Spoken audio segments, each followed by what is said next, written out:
Hindi short hand की practice dictation 90 शब्द प्रति मिनट गति से डिक्टेशन 5 सेकंड में शुरू होगी। स्टार्ट। खेलों से हम बहुत कुछ सीख सकते हैं, पर सीखते नहीं, ना ही कभी कोशिश करते हैं। शायद इसीलिए हम अपने बच्चों को खेलने के लिए प्रेरित नहीं करते, बल्कि खेल के समय में कटौती कर उन्हें पढ़ने पर जोर देते हैं, मानो हम खेलों की अनदेखी कर रहे हों, जबकि पढ़ाई का अपना महत्व होता है, तो खेलों की अपनी अहमियत है। खेलों से हम अनुशासन ही नहीं, भाईचारा यानी सौहार्द भी सीखते हैं। खेलों की दुनिया में कोई भी किसी खास धार्मिक पहचान में कैद नहीं होता। सब सूरत से और सीरत से सिर्फ खिलाड़ी होते हैं। जाति, धर्म, भाषा, रंग और देश प्रदेश सब भूलकर जब ये खेल के परिधान में आते हैं तो एक ही रंग में हो जाते हैं। जीत की तरंग में जिस झंडे के तले खेल रहे होते हैं, उसकी शान में पूरी जान लगा देते हैं।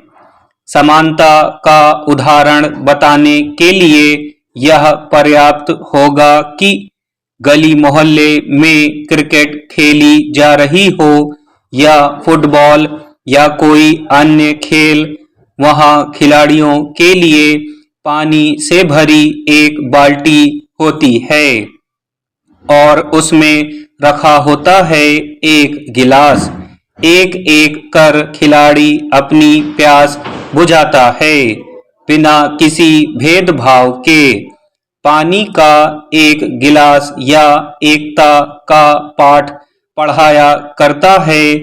संघर्ष कर रहे खिलाड़ियों के लिए वहां पानी राहत का काम करता है, तो जीत की ओर बढ़ रहे खिलाड़ियों को धैर्य का संदेश देता है। फिर भी न जाने क्यों हम कुछ नहीं सीखते।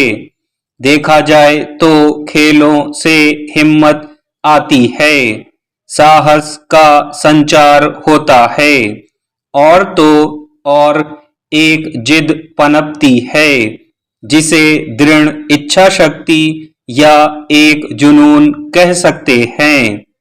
बेरुखी में दीवानापन का नाम भी दे दिया जाता है।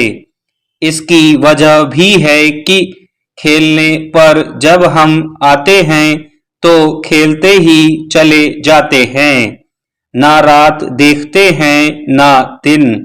भूखे प्यासे खेलने में इतने मस्त कि ना धूप की चिंता, ना बारिश का भय, बिल्कुल बेपरवाह।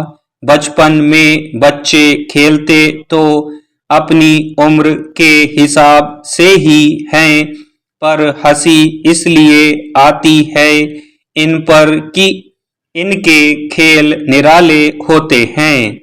बचपने भरे कभी घर घर खेलते हैं तो कभी डॉक्टर डॉक्टर या छुपम छुपाई जैसे अनेक खेल खुलकर खेला करते हैं बच्चे।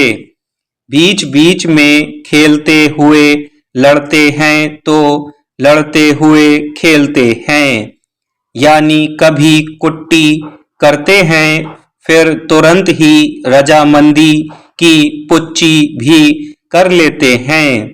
यही आगे चलकर जीवन शैली बना ली जाए तो कहने क्या। असल में बचपन की लड़ाई थोड़ी देर के लिए होती है, प्रमुख होता है खेलना, खेलते रहना। एक पार्क में कुछ बच्चे आपस में खेल रहे थे। एक बच्चे ने दूसरे को धक्का दे दिया। धक्के से वह बच्चा गिर गया और रोने लगा। धक्का देने वाला बच्चा उसे देख खुद भी रोने लगा। स्टॉप।